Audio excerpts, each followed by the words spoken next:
Hello, and welcome to MarsPod, the podcast about how AI is changing society and the big picture impact it can have on your daily life.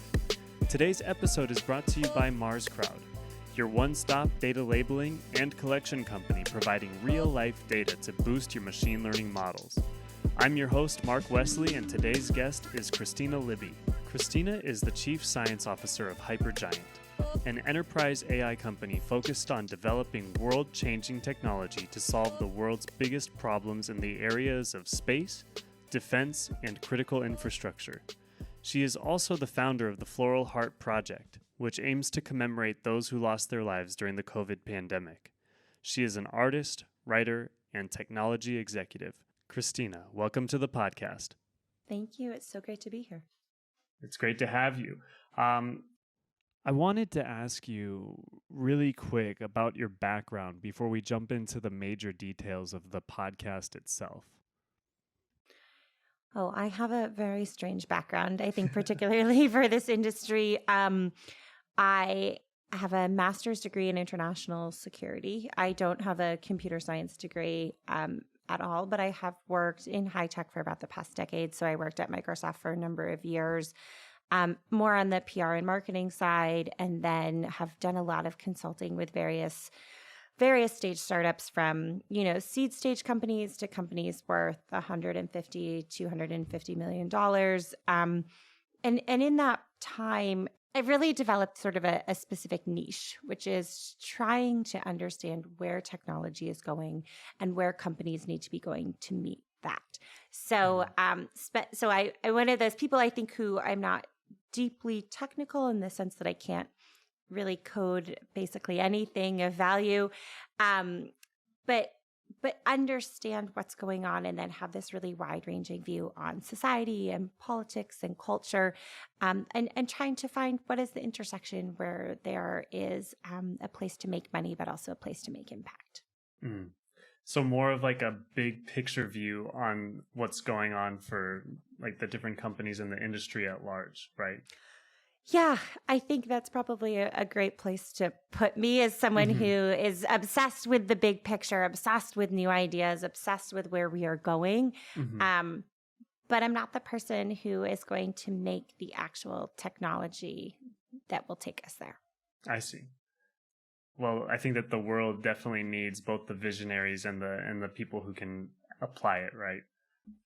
Yeah, I don't even know that I would be the visionary, but I think that there is this space for application and then visionaries who want to do it, and then people sort of in the in-between who are looking at that vision, asking questions, looking at the people making the technology, asking questions. And then in those questions, trying to make things a little bit more seamless. I often think of myself as that, of just like a really curious question asker who is trying to help people kind of get to a vision of society that I feel really comfortable in. And that's why I think I'm spending a lot of time in the AI space. I worked in cybersecurity for a couple of years before joining Hypergiant, and really have a lot of questions about how we are using technology, how we are developing technology, how we are applying that technology to society.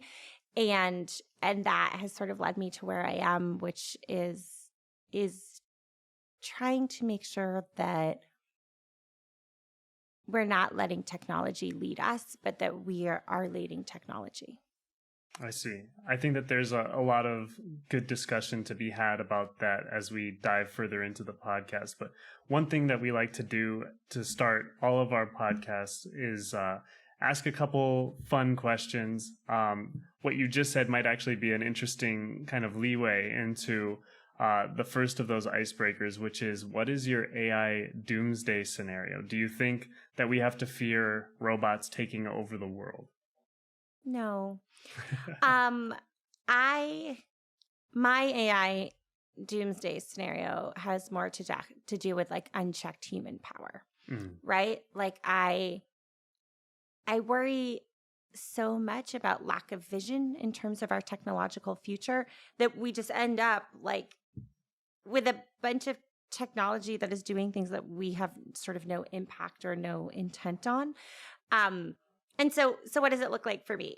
Honestly, I think we end up someplace in the in-between. I think we end up between like Elon Musk, the world is horrible, we have to get a second like life on Mars, and a utopia. Like it's against sort of human nature, I think, to ever wind up in a true utopian state. I think we're just too emotionally complex to get there. Humans are incredible though. And I think the pandemic proves to us that when we are sort of struck with a huge problem, we figure out a way through it and a way to a better future. And I think that we are sort of on the cusp of that, where our technology is accelerating at a really rapid pace. We've sort of let a small group of people set the technological future for our society. And I think we kind of need to step back and say, do we want technology to drive the society we live in? Or do we want our values and our ethics and our point of view to drive the society that we live in? And I think ultimately we will come to the second point, which is society will have to leap a little bit to have technology catch up with it. And then I think we start to put, I don't know that it's dampers on technological progress, but I think we start to put expectations on technological progress, and we start to put visions against where we want that technological progress to take us. So I think a great example is sort of a big question of like, what do we want the future to look like? Like we need to ask that question as a society, and we need to come to some sort of key answers. And those are never be unified. I don't believe in a unified society. I think part of what makes society interesting is that it is sort of, there's so many multiplicities of identities, but it's about building a framework that lets all of those multiple identities exist, and then building technology that serves us in being sort of a multiplicity. And I think for so long, technology has been driven by sort of a specific cohort of people that isn't representative of sort of all of the different multiple identities that we have in the world. And so I think as we see that change and that politically and socially change, we will drive towards a utopia, not a utopia, to a future that is neither extremely dystopian or utopian. I think Hollywood has sort of let us down.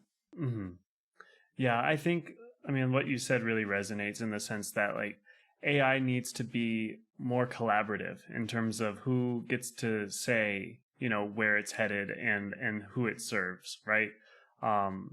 Because I mean, I have a marketing background, so I'm not super technical either. And I think for a long time, you just hear about AI as this, you know, really distant thing that I don't understand. It seems to be vague. But also seeming powerless to be part of the conversation. And I think one of the things that's exciting is, you know, if society is to interact with AI on a regular basis, then maybe society should have a stronger voice in the direction that it takes. I think that is such a strong point, right? That if we are so impacted by the technology, we should probably be involved in the creation of it, right? And I think also too, we are not at a place, right, where artificial intelligence in sort of the way we have talked about it is a real thing, right? Like we are not at a place where there is sort of artificial general intelligence, or what we are all really scared of, which is this idea of artificial superintelligence, right? But we use AI so interchangeably with machine learning that I think so many people think we are already there and there's nothing that can be done. And that, like, it's almost like we have a communications challenge in helping people understand that they can be part of actually making change. And I think that we are seeing across the board in so many subject areas, right? We're seeing it in climate change. We are seeing it in issues of social justice in America, right, particularly. And I think for so long, American society has felt so disenfranchised from the political system that, and every other system, right? It feels like you don't have any impact on technology unless you work at sort of one of the big five, you know, technology companies. And even then, you don't have a big say in the direction, right? We're sort of really letting 10 or 20 people at the top of the commercial infrastructure set our AI vision But that's just because we've let the technology industry, which I am part of, right? And so I'm also sort of a recipient of, set that vision for us. And the question we need to ask is, do we want those people, that community, setting our agenda?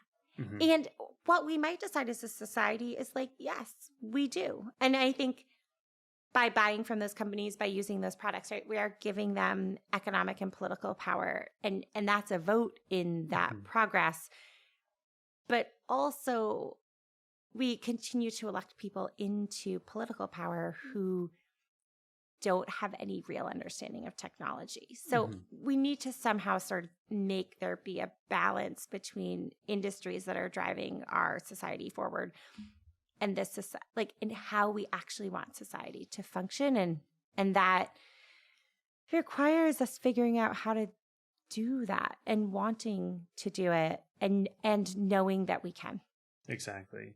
Yeah, I think one of the things that, is a little bit scary is that I just recently watched The Social Dilemma, and it's one of those things where, like our, wallets generally say that we are giving votes of confidence into these large technology companies, and that we like the product that we're receiving.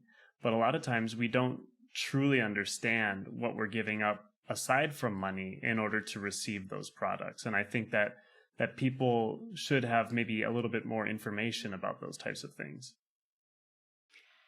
I think that's a huge, important point, is that we just don't understand. I was working on a cybersecurity podcast for Popular Mechanics a few years ago, and I interviewed a man who has a podcast, and right now I can't remember the name, but I'll send it to you. We can put it in the show notes for the podcast.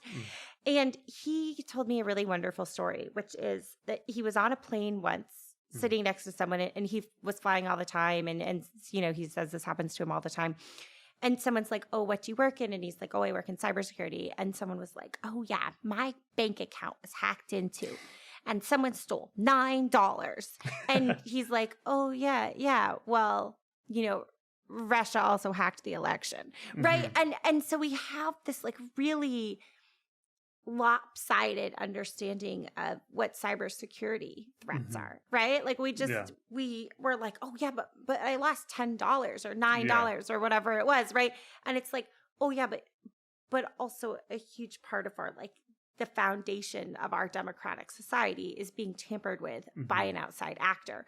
And that is true of so many different systems, right? We don't understand how social media works. I think we really don't understand, we don't understand at all what artificial intelligence is, right? And so we talk about things like there was the facial recognition software that like it inaccurately identified like African-American males.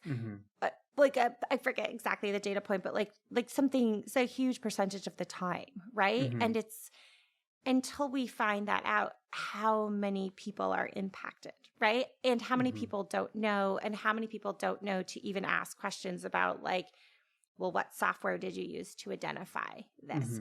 And I think we don't even really have the technical literacy to understand when we need to dig deeper into things. And in truth, we need to dig deeper into everything, right? I mean, like phone calls to people saying you're the IRS still works as like a identity scheme, like a way to steal people's identity, right? So like that still works. How are we going to get people aware of sort of like larger ethical, moral, societal threats that like large scale technology companies or the technology itself, like the impact that has on society? And I think that this is like really problematic question. And I think the answer is actually just like in maybe better marketers and better communicators. That's what we see in the climate change space, right? Like all the climate change data is there. People know what the problem is. We know what the impact is. The problem is that like the regular consumer is still like very confused about what to do and how. And that's a communications challenge. I think we see the same thing in cybersecurity, and I think we see the same thing in artificial intelligence, which is just that we're not telling. I don't think there are enough people with a vested enough interest to talk to society in a creative enough way that we are aware of the challenge. Exactly. I think it goes back to your story that you shared, which is the person whose bank account got hacked is still maybe thinking that they're more immediately affected by a $10 loss than by a potentially hacked election, right? Exactly. Where it's just that level of immediacy where it's like some things seem far away or ethereal, so they don't realize exactly what's impacting them, versus something really simple to look at, which is, your bank account balance. Yeah, you feel like, oh, the election. What could I do? Right? Like, what can I do about that? But my bank account is like, those are my $10, you know? And I think sort of when you see that extrapolated out, or specifically around like an artificial intelligence future, right? Which is, what if you don't know, right? Like machine learning plays a big impact on job applications. But if you don't know that the job you're applying for, your resume is getting scraped before anyone else because you don't have the 3 keywords that, were identified and then extrapolated against in order to send resumes through the system, well, that's your livelihood. But that's a lot harder to understand than, a sort of a fraudulent error because of a mistake by the bank, or sort of any of these systems where there is a predictive element that is already negating your chances of getting through. You just don't know it, right? And then, but on the opposite side, which is also wonderful, is there's a lot of systems being created to deal with unconscious bias, to sort of help erase people's, predilections for doing something in a consistent pattern. And that is really great. But it's trying to figure out how those things work together, and then where we need more help to sort of offset the damages of the systems that we've already established. I think so. I think what all of this goes to show is that our doomsday scenario is complex because it's not one thing or the other. We're kind of in, what is it called, the messy middle or something like that, where it's just a little bit more convoluted. And I think that's like, that is what being human is. We are living in the messy middle of existence, and we are constantly trying to navigate that experience. And I think particularly when we think about artificial intelligence, we are a very short way into a really big game-changing technology and trying to figure it out, right? I think we are in this really, remember when the internet started, right? And, sort of from a consumer perspective in the early 90s, right? And there was a real long time of trying to figure out what is this? How do we navigate? How do we build for it? How do we create it into society? And we're going through the same challenge, I think, with artificial intelligence. And I think we will figure it out, and hopefully figure out in a better way based on the learnings that we've had with earlier technologies. Definitely. I want to move into kind of talking more about Hypergiant. One of the things that I think immediately grabs your attention if you visit the website is that the H1 or the header on the homepage is tomorrowing today. I kind of want to talk a little bit about the culture and those different, talking points of tomorrowing today, the future that we were promised, right? Those kinds of I would say almost rallying cries. So yeah, I want to hear your perspective on that, what that means to you, and kind of what that means to the people who work at Hypergiant.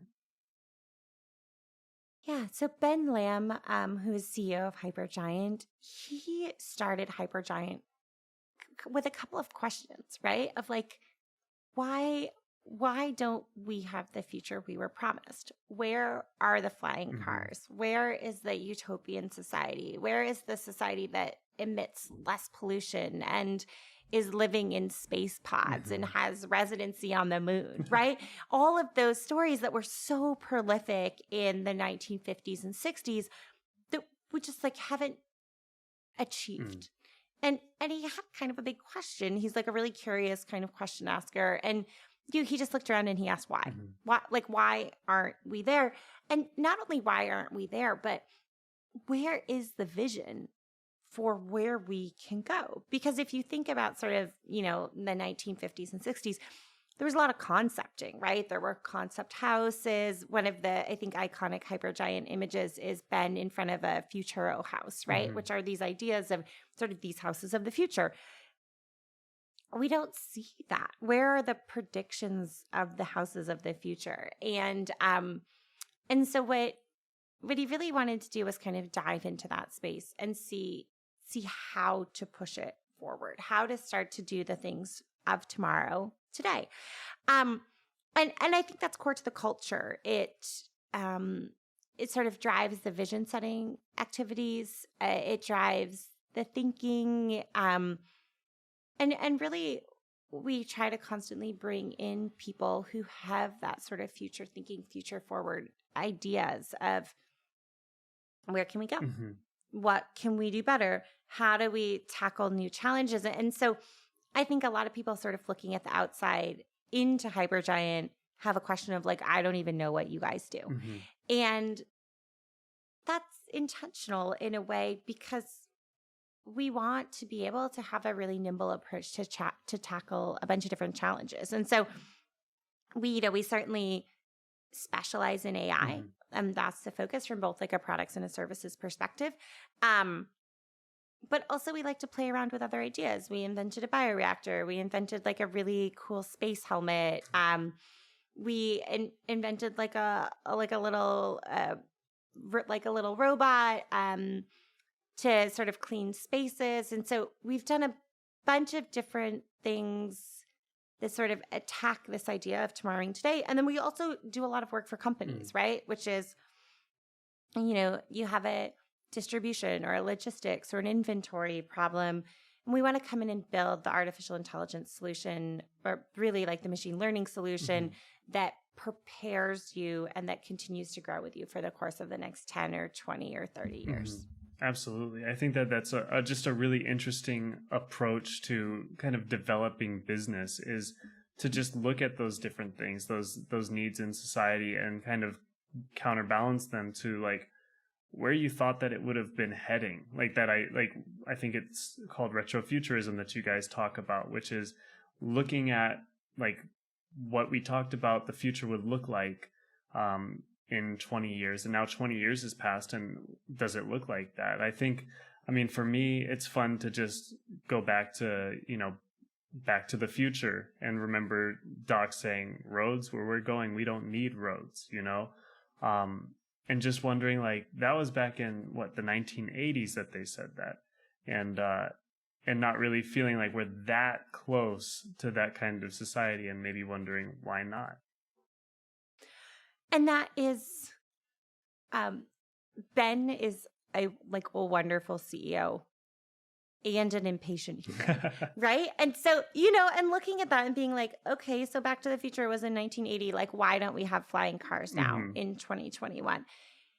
And technology is slow until it is very fast, right? Like we really only sort of have self-driving cars now, right? And we don't have sort of broad scale adoption, and to go from that to something that like flies in the air. Like, I think humans are slow even when technology is on a path of acceleration. But even when technology wants to accelerate, it takes a long time, right? And so, but tapping back into those dreams is the way that we accelerate that forward. If there is enough societal demand for flying cars, people will put the money into flying cars, right? And that kind of goes back to this original conversation idea, which is like, what do we want as society from our future? And if we have ideas about that, like if we wanted to double down on flying cars as a whole society, we would get flying cars a lot more quickly, right? But instead, I think we are so concerned with the immediacy of the moment that thinking 20 years ahead and trying to solve a problem like that has met with a lot of challenges. And so one of the things that I think Ben does really well is he he sets a real creative idea sort of for the future, right? And he's like, what if? There is so much of the company that is about this idea of what if. Like, what if we decided to tackle flying cars? We are not deciding to tackle flying cars. That is that is not a space we are looking to go. This is not a trailer into something that's right on the pipeline. Right. We are not going to launch flying cars. But we might play around with the idea just to see, is there a part of that we could do something in? If, and sort of evaluating, where is the momentum for that? Where is the excitement? And I think the core of sort of retrofuturism is this idea that like, that stuff's exciting and fun. And what if we didn't have a doomsday version of the future where we like had to leave the planet? What if we had this sort of fun, playful vision of like, what could we grow together? That would lead us, I think, to a much better place. I think so, too. I think that actually is kind of a shift in terms of the way that movies used to portray the future versus the way that it's being portrayed now. Like when you think about, movies like Back to the Future, there seemed to be a more, I don't know if idealistic vision for the future, but like you said, playful vision for what the future could look like. I mean, obviously, like sometimes it is good to talk about the downside of things, but it seems like there's just this shift in sci-fi where you're almost only thinking about everything kind of leading towards this revolution, right? Or this like war to end all wars. I think that's an amazing point. I mean, think about the Jetsons, right? Like I was raised on the Jetsons, and I might be wrong, but I mean, mostly the Jetsons was just about like, well, what would it be like if we were living in space, right? And like George Jetson went to work and it had a lot of like problematic, like sexual and racial tropes and all of that, right? So it wasn't perfect, but it was so fun. And I think then you look at, movies like Star Wars, which is all about like big revolution. And there is some fun in the movie, right? But it's like primarily like, really epic battles. And then I say that as this is really horrible as someone who's never watched Star Wars, is only looking at it from the outside. So also take that with a grain of salt. But then you look at sort of like modern, like modern day Hollywood depictions of sci-fi, and you have sort of an interesting mix, right? There are films like I'm trying to remember the film with Amy Adams where like the aliens come to Earth in the big orb and she like communicates with them, which is like not playful, but curious. And then you have, like, I think we sort of, now we have these depictions of like, this is the worst. I like can't remember any Hollywood movie titles, but there's the one with like, I think it's like Jennifer Lawrence when she goes out to space and then she's like all alone there for forever. There's like this real loneliness to space. Or like Ad Astra, right? There's also like a real loneliness to that. And like everyone is militarized. But yeah, I mean, maybe Guardians of the Galaxy is like a fun, like space-based sort of like Hollywood movie. But we don't have anything that's like capturing that like imaginative possibility of what space could look like. I recently watched Schitt's Creek, and one of the things that really I found fascinating about the framing of that show is that it is incredibly LGBTQ plus friendly. And the way it does that is by depicting a society in which there isn't homophobia, right? And the creator, Dan Levy of the show, who talks about it, like he talks about that, right? Like he wanted to make a show that wasn't like where it wasn't bad to be gay. And so the way to do that was actually to just like, what if there was a world in which there wasn't homophobia? And so I think there is sort of this question to like Hollywood sci-fi makers, which is like, what if we made a film about the future that like wasn't horrible? Yeah. Like how do we give people visions of the future to get excited about that aren't a total doomsday? And I think that's a creative challenge, right? And what that requires of people is that you start to envision like a future that looks like that. And then the drama is actually in like the interpersonal tension of the future. Like like Ready Player One came out, right? And you're sort of like, oh, the world they live in is so horrible that they like live in this video game, and the video game is the high stakes situation. But there's also a lot of like interesting internal character dynamics. But like, what if the world wasn't so horrible and everyone was still in this video game? Exactly. Right? You know, like we have to start to shift what we think is possible. Yeah, like that technology doesn't have to be an escape, because it seems like, with Ready Player One, it's a little bit of escapism, right? Oh, absolutely, because the world is awful. But like what? Yeah. What if we all like lived in like we do this now, right? Like we already play video games. What if we just played better video games for a portion of our day and then also like had jobs in a functioning society? Like Ready Player One could still be just as interesting, I would argue, if the world in which the players were playing in wasn't like a decrepit, horrible, like what is it called? Like the junkers, or right? Like they live on the like, you know, like the world is so awful. I think we want to envision a doomsday world, and I wonder if that is because we are looking for a bigger challenge. I think there is something culturally, particularly in America, where a lot of people are sort of like comfortable in a way in which there is no immediate challenge on their lives. What that means, though, is that very few people have to rise to overcome challenges. I have a friend who once described to me that like fighting the climate change crisis is like his war. Like that is like his hill to die on. And I think he was really searching for, how can you have heroics in modern society? And I think for so many of us, there is not a moment of heroics. There is not a moment you save someone's life, or a moment you become a martyr for your cause. And for I say that with like a lot of nuance. I think there's like a lot of sort of like social justice issues at the moment where people are dying for a cause, for just being. And so I think that is an important nuance to pull into this conversation. But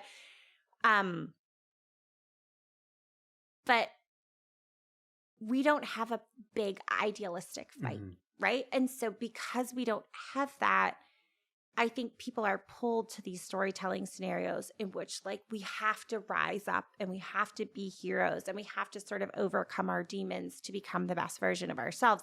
I think that storytelling mechanism makes us feel alive in a way that we don't normally. And so I think presenting a doomsday version of the future actually taps into sort of an internal part of ourselves that wants to be a savior, that wants to be a hero, that wants to do this sort of big, important thing. This idea that like maybe that won't happen, like maybe our lives are about like a slow change to a better society. I think people have regrets about that. Like the idea of being part of a revolution is exciting because no one we know is dying. And this, you know, and like people want to feel part of a great grand change in being human. Yes. And to be honest, I think that's part of AI. I think that's part of why people get so excited about it, is because it feels like the next big leap in technology, but it is very much filled with sort of a king-making, godlike sense of power. It's true. I think there's a lot of truth to what you just said. I think that there's some natural reasons for it, and also some things that just get reinforced through the like forms of entertainment that we have. Like naturally, I mean, if you think about just the evolution of society, there's a deep need to have the ability or the instinct to overcome. But also, like when you think about the movies that we watch and like the books that we read and just the things that we talk about, there's always a conflict that needs to be overcome. And you think back to, like, I don't know, I mean, I can only speak for myself in this scenario, but like the times where my life kind of feels peaceful, you enjoy it for a brief moment when it feels refreshing. But then if it kind of goes on for too long, you start getting a little bit antsy. And I don't know if you feel the same way. I do, because I think I am someone who I like challenge, right? Like I like the obstacle of being human. I think is a really like profoundly challenging form of our, I mean, I think it's part of being human, right? It's like continue to challenge, continue to grow, continue to change. I also think we have bought into this framing that challenge is revolution, right? That like it is, there is like a, like being part of like a physical challenge more than like an intellectual challenge has been romanticized by our society, right? I think one of the interesting things about Hamilton, the musical, is that it is about someone's sort of like intellectual challenge to change society, right? And just like really this sort of aggressive way to get their ideas out. But then it ends in a duel, right? Like, and I think we continue to see sort of that popular trope, which is that someone in like intellectual combat with other people is like elitist and hard to sort of quantify and hard to visualize, but someone in like physical conflict with another person is great movie candy fodder, you know? And so I think that is so central to societal perceptions, right? Like you make this really interesting point of like what a part of it is taught and then what part of it is instinct, sort of like a nature versus nurture concept of human, of the conflicts that we want to engage in. And I mean, I think to tie it back to AI though, is also this idea that like we think we build artificial intelligence that then wants to like destroy humanity, right? Because we assume that like innate violence is such a core like desire point or tension point. Like what about like what if we made artificial super intelligence that like was just like, oh, all of these problems you think are problems, I know a bunch of ways to make them better. But the people who are sort of, I think, telling the stories are so looking for like the highest impact drama, or maybe even the easiest impact drama to get to, that we default to that mechanism. And then I think we want to believe it, because what sounds more romantic than the idea that we have like unleashed a horrible technology upon our society and then people have to fight back against it in order to like return society to glory?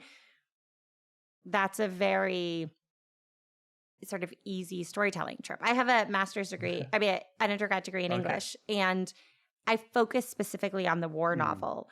And like, this is the storytelling mechanism of the war novel, right? Which is effectively individual seeks glory as replacement for self-doubt, right? And I think that is where we are as a society, which is like, we are very conflicted about what it means to be human.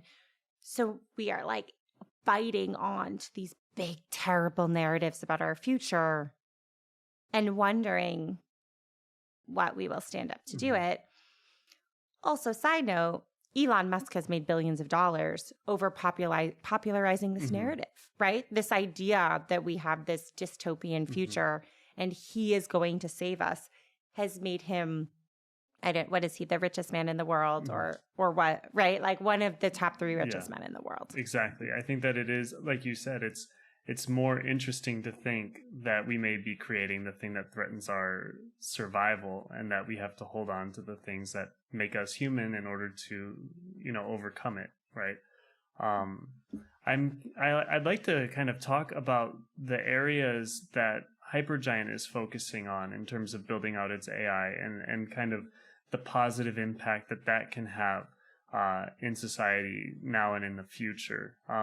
So when doing the research, I've seen that Hypergiant really wants to focus on space, defense, and critical infrastructure. So if you could just kind of talk about that for a bit.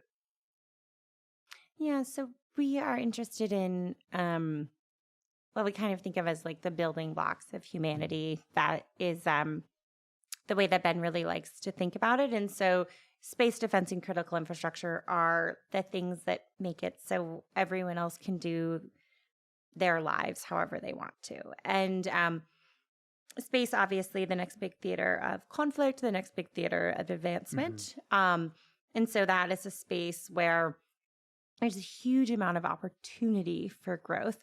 There's also a huge potential to do it wrong. And so we think it's important to be playing in that environment. Defense, obviously, is incredibly important for sort of the safeguarding of a nation. And I think it is foolhardy to think that there aren't a number of different international conflicts and international problems that we need to address and that we need a strong defense capacity for. I think particularly at this moment, we're seeing a lot of technological challenges from other countries that are threatening American power. And so having strong artificial intelligence capabilities for that is extremely important. And then critical infrastructure is things like oil and gas, electricity, but also transportation and logistics, sort of the industries that underlie our capacity to live our normal lives. And so in creating Hypergiant, it was really about looking at the similarities in those industries and also noting that like a lot of those industries, which feel really disparate, actually kind of operate in the same way, right? There are logistic challenges, there are inventory challenges, there are predictive maintenance challenges, there are human personnel challenges. And so as we look across different sectors, and we also do things like work with CPG clients and people sort of outside of those three core capacities. The solutions that machine learning and artificial intelligence is providing are actually relatively the same across a broad number of industries. And so working in those different sectors kind of helps us to improve our ability to offer solutions across all of them. What are some things, like maybe some gaps in the technology that you think our Hypergiant is looking to fill that could have a really positive impact? I think some of them are extremely boring. Okay. So think about, I think that's where a lot of room for improvement is. So we worked with an oil and gas company in the last couple of years, and they just had like all of their incoming data sort of like flowed into one person, and then that information flowed out, right? And it was like, oh, well, that's sort of a really easy problem to solve, right? Which is like, how do we streamline and clear this data so that it's not sort of sitting there waiting for one person to operationalize it in another way? And I think that's a problem that you see a lot across companies, where like there are a few almost choke points of people who are sort of managing data where maybe it's not actually necessary. There are other things. We are working with the military on a predictive maintenance problem, which is just like, how do you predict when something needs to be serviced so that you can bring it in to be serviced before it breaks down? And I think that is a problem that applies to a number of different industries where you use so many man hours checking on things unnecessarily. And so how do you reduce that sort of like rote manual labor and streamline the process so that those people can do jobs that are more interesting or more effective? And I think it's a lot of that. I mean, I also think there's sort of a lot of just efficiency challenges in general that machine learning becomes incredibly useful for, but in so many of these scenarios that are just like not sexy at all, but are incredibly useful to helping companies run more efficiently, spend their money more efficiently, but also have less of an environmental impact, have fewer turnover, have fewer employee injuries, all of those things that I think actually make a much better world. Absolutely. Is there one project that you've been a part of that you just found to be really, I would say, enriching or kind of like invoking of your passion, something like that? right now, Hypergiant is working on something which is very interesting, which is about trying to sort of democratize artificial intelligence. And so we are building a platform that helps people to effectively be able to create more AI models each year. So right now, on average, a model team, like an AI DevOps team, is making a couple of models a year. That's sort of like what's possible. To get to sort of this tomorrow and today, this future we are promised, we need a lot more people making and testing a lot more models a lot quicker. And part of what we see as a problem there is some of these moats that you experience when you buy into a platform, right? Like AWS, you buy into Azure. And so what we're trying to build is essentially like the pipelines that help people actually use more of these sort of third-party or nascent or sort of burgeoning technologies with the systems that they already have. So it's sort of like ease of connectivity, ease of use, with the intent that you can sort of speed up your model process, but also with the intent that you have sort of just like much more optionality in creating a digital corporation, a digital enterprise of the future, right? Which that, so our CTO, Mohammed Farouk, he is really interested in this idea of digital technology change at the C-suite level. So not just sort of changing your processes and flows on a systems basis, but actually changing the entire way that your company operates. And that means changing from maybe having one rigid business model into a much more flexible business model, which you are able to do because your company in general is running in a digital first manner. And so that requires just a lot more technology. That requires a lot more flexible technology. That requires the ability to sort of plug and play a lot of things together at once. And so I think that's really exciting, this idea of building this, you kind of think about it as like the nuts and bolts or like the piping between all of these different systems to improve the experience to generate more models. And that's really exciting to me because I think that's how we get a lot further ahead, is that we help people respond to a lot more challenges. Correct me if I'm wrong. Is this called Hyperdrive? Is that okay? Yep. Okay, yeah. I remember reading about that and about like some of the challenges that people face when they kind of rely on things like AWS, maybe specifically SageMaker, is that it doesn't really, the lack of like an open platform kind of reduces the ability to scale, which I think is what you talked about, where these companies find it hard to have more than one or two AI projects per year, or AI models being built per year. Yeah. And I mean, it's just that makes these big tech companies a lot of money. And like they are incredible, right? Like what AWS is doing is amazing. What Google's doing, what Microsoft is doing, that work is really good. Society will be better off if those systems are not so closed, because it allows much more rapid development. And so I think we believe that companies need more options, and we want to create more.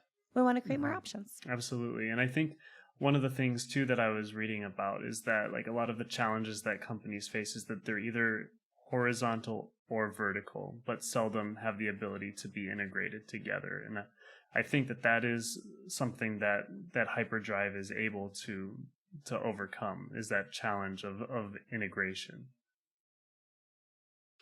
Yeah. I mean, what if something wasn't horizontal or vertical, but just almost like fungible, right? Like what if your systems were capable of working in lots of different ways as you needed them, so that we are creating things that are much more amorphous and by default much more resilient, so that I think so many companies struggle with resilience. And I think that's in part because they don't have the abilities to sort of rapidly change the way that they're doing anything. And so this idea is like, if we make it easier for people to operate in different fashions, then we give them more optionality about how to operate. And that means that those companies have a lot more longevity. Absolutely. One of the questions that I really like to ask everybody is, what is your vision for AI 10 years from now? I honestly think we will be sort of someplace not totally dissimilar from where we are now. We will be able to create more models. We will have artificial intelligence and we'll have machine learning more incorporated in more people's businesses. Do we have like an artificial general intelligence in 10 years? I think that's up for a lot of debate about like what that looks like and what that means and how that operates. And I think the industry is changing so rapidly that I don't really know, right? And I feel incredibly comfortable not knowing. I think anyone who says they know is probably lying to you unless they have some sort of like big dark secret that hasn't been disclosed to the world. But where I do see us going is, well, twofold. I think there will be a big conflict between the US and China on AI development. And I think that is something that we will have to think about and solve. Because I think China's doing a really good job, right? Like there is like a very specific vision and stance on where that technology is going and what it's intending to be. I think in the US, we have a question of, will we be able to galvanize policymakers into creating a similar technical vision? But the technical vision needs to be underlying a like broad societal vision. And so I think with the right motivations 10 years from now, and like possibly the climate crisis is the motivation that like galvanizes the technology in the advancement of society. And that would be really interesting, right? Which is like, do we all come together, recognize that the climate crisis is happening, recognize that we need to make a lot of changes in order to make it sort of safer and more equitable world for people a decade from now, and then use technology to underlie that change? That is my hope for 10 years from now.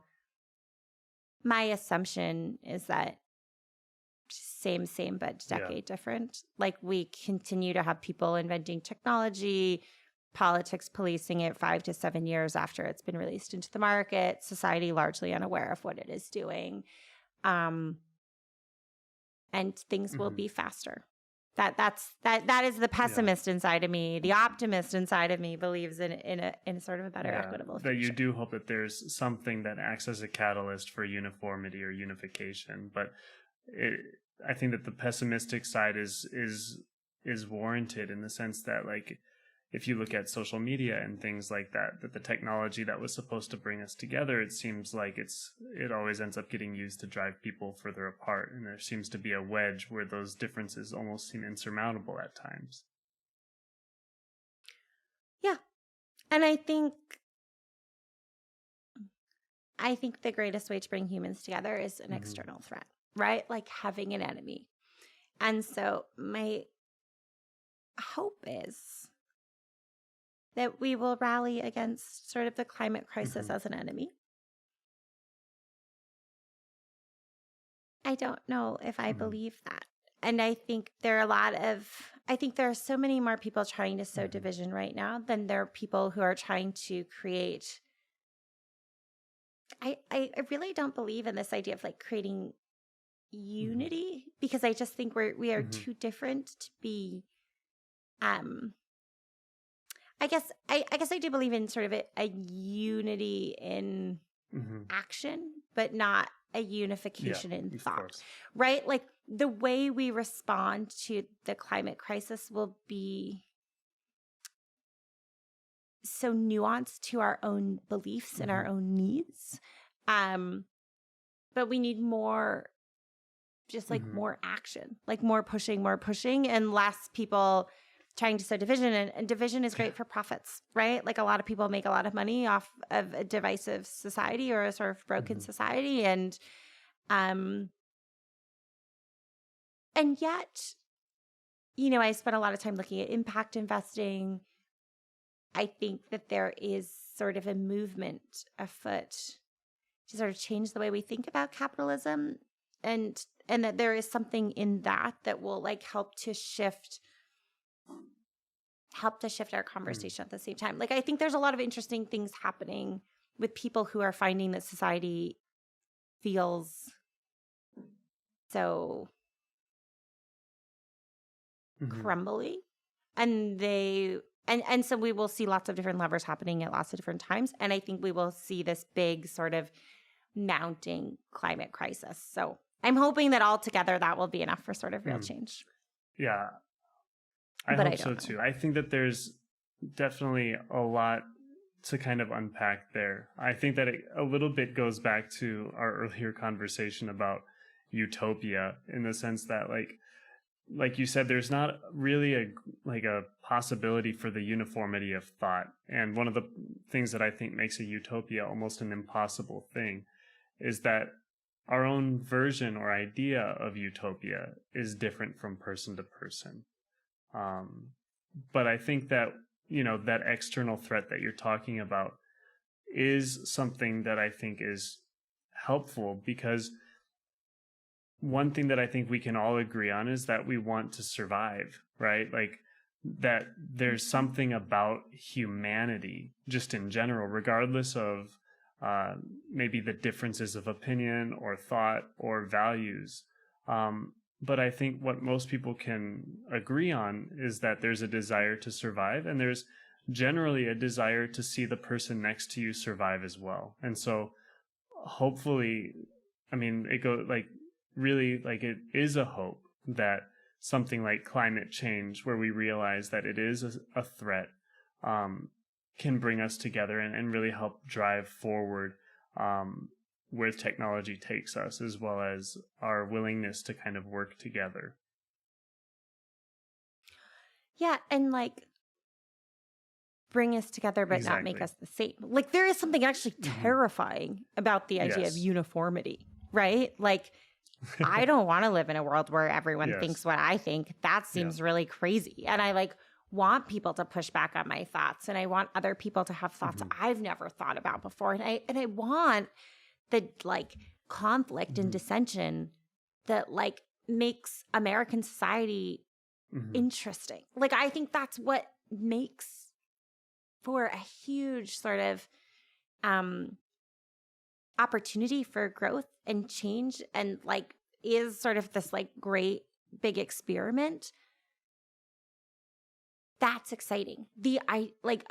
A utopia in which we like all agree and everyone talks in these like monotone voices and we all have like a shared aesthetic is like gross. Like, that's kind of gross, right? And so, or to me, that's kind of gross. And so I think we have to find a way to help people get towards change without also like having people think that change means sameness, right? Like, how do we have a world in which there is sort of a multiplicity of everything, and yet we're all okay? Like, we're like, that's almost more the challenge, is like, how do we become okay with the fact that people, most people aren't like us at all, right? And I think that is profoundly uncomfortable for a species that is based on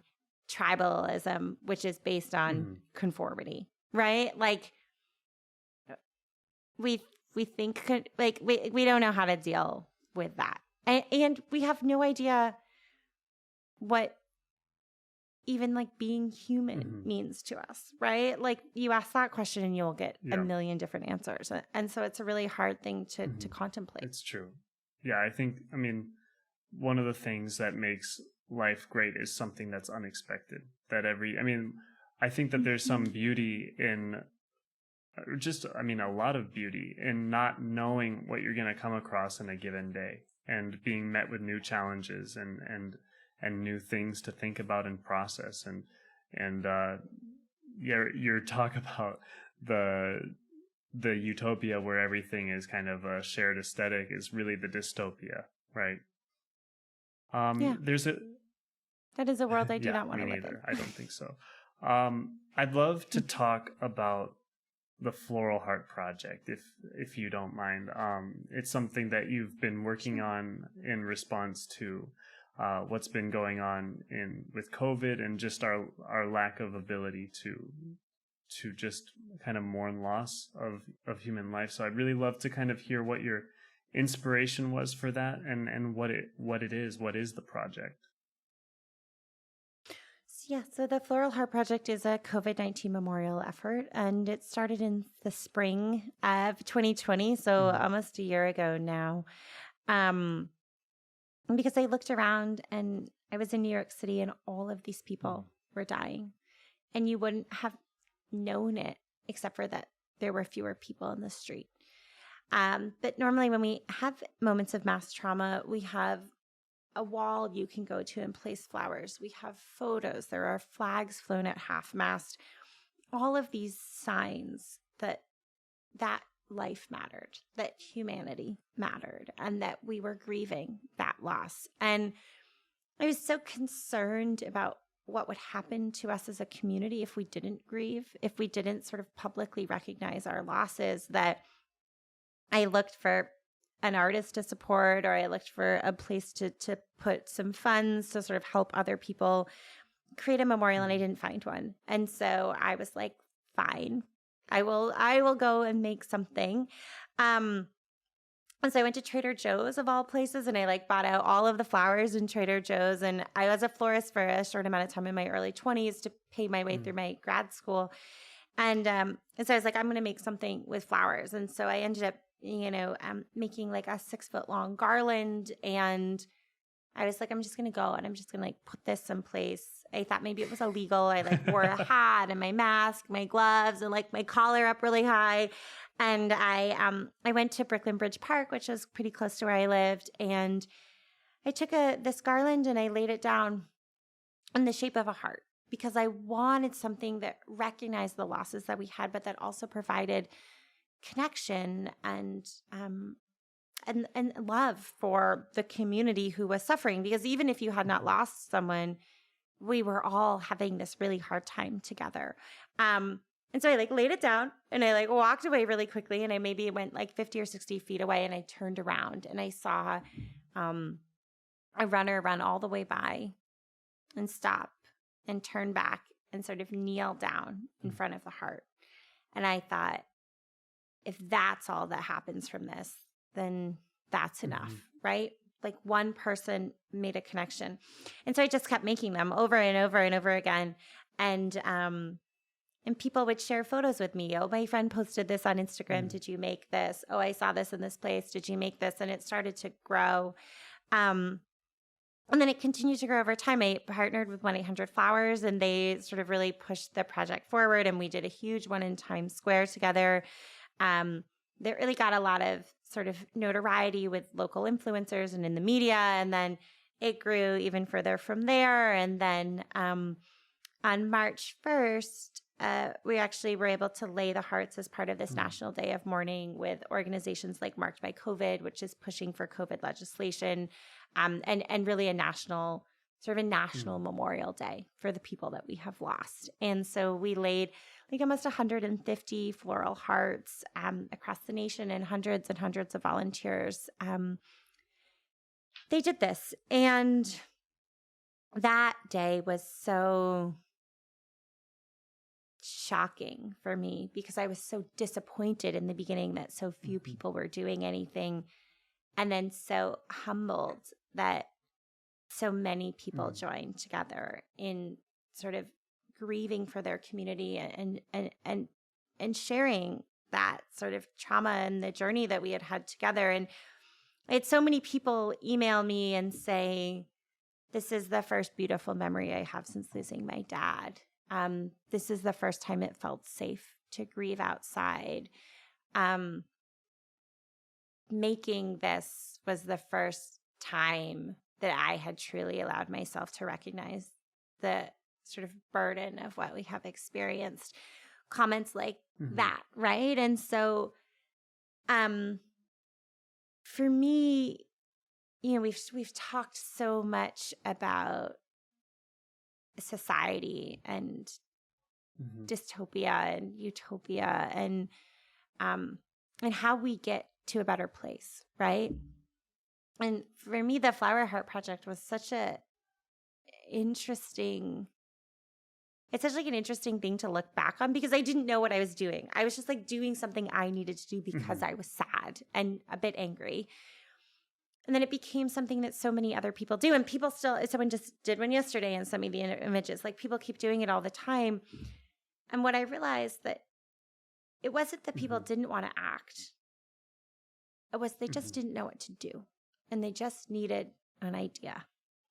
And I think so, I'm sure there are so many more like gifted and prolific artists than me. And there are so many other people in the world who had ideas, but maybe just didn't do them, right? And that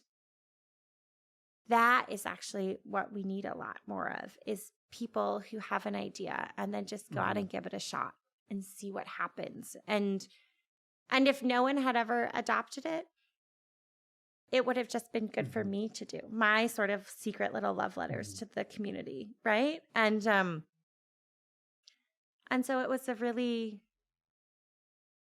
it was sort of so far out of my like normal work day and sort of the normal things that I talk about or do, but it is by far the most gratifying. And I think in part because it's such proof to me that like humans are good, right? Like we want to show up for our community. We want to help support those who are grieving. We want to have experiences that knit us together. Absolutely.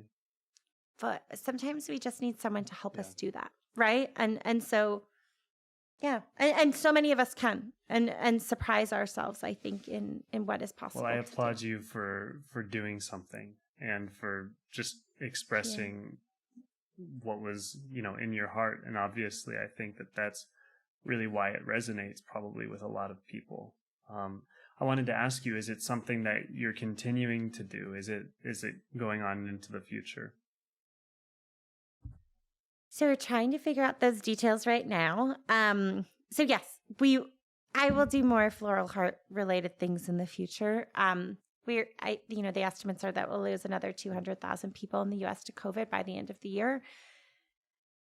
I grew up in a town of 2,000 people, right? So I think about that when I think of numbers like that. That is as if my tiny town was killed off 100 times over, right? And that is just has such an impact on society that we need to continue to do things. I think what I'm trying to figure out at the moment is like, how do you scale this? Because I am one person and so really, actually, at the moment, talking to 1-800-Flowers about how we can sort of work together to make sure that people who want floral hearts or want to bring this to their community have the help and assistance they need. Because I hope this is something we continue to do. There's we live in a society in which sort of death and dying is so poorly handled. I think we don't have a lot of rituals that sort of that help us to overcome death beyond a traditional funeral or sort of Shiva experience. And sort of that is, broadly adopted by our society. And there's nothing tactical or sort of tangible that an individual can do. And making a floral heart is a tactical way that you can recognize someone's death and then growing as a symbol for other people to sort of see and appreciate what you're doing. And so I hope that idea continues to live, of the idea of like physically making something as a means of processing that death. My friend Fiona shared that her aunt made a floral heart in recognition of someone who she had lost to COVID, and that her aunt had lost so many people. And this was the first time she ever made something, and that she found that to be really a powerful mechanism for dealing with the loss. And so I would love that. I would love if it becomes something that we do to understand Absolutely. our loss. I think, if you find it helpful, I'd love to put a link to Floral Heart Project in the description, if that's okay with you. Sure. Yes, thank no you. problem. One question that we ask at the end of every podcast is, what is one maybe funny misconception or like just any sort of misconception that somebody might have about AI or machine learning that you'd like to kind of set the record straight on? We don't have sentient AI overlords. And like that's just like, we're not there yet. And I think so many people believe that because we use pronouns. And I think like that is something I wish we would stop doing. I wish we would stop like making artificial intelligence, calling it he or she, or giving it human characteristics, because we're not there yet. We might not get there. And it confuses literally everyone who it does not work in the field. All right. Well, I want to just thank you so much for your time, for being on the podcast with us, and just all of the insight that you've done, as well as the work that you've done with the Floral Heart Project. I think that it's something that society really needs and is benefiting from. So I hope that that continues and that people can get involved with it. Thank you so much. Thank you for having me. All right. Have a great day, Kristina. Thank you. You too. Hi. That concludes today's episode. We want to thank you for listening all the way to the end. This episode was brought to you by MarsCrowd, your one-stop data labeling and collection service provider. For more info, feel free to click the website link in the description. We look forward to you tuning in for our next episode on how AI is changing society.